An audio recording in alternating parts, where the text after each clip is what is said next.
If your Excel sheets are previewing or printing in a grayscale, even though you have a color printer, it is usually because a specific layout setting is forcing a monochrome output to save ink.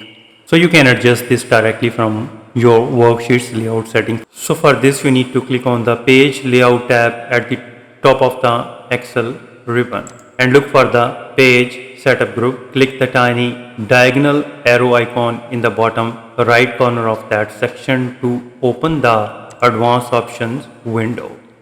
So in the page setup dialog box that appears, click on the sheet tab located on the far right side. So under the print section, uncheck the box next to black and white.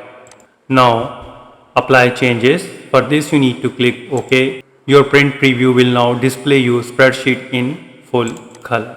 However, if the black and white setting in Excel was already unchecked but your pages are still printing without color, your physical printer driver is overriding Excel setting.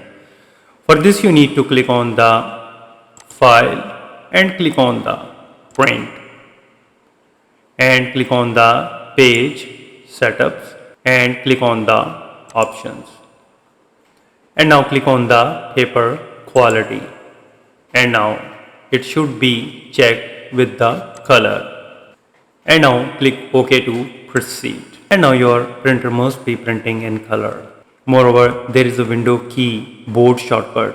It is helpful to jump directly to the page setup dialog box without clicking around the ribbon. For this you need to press Alt P S P in sequence on your keyboard to proceed it.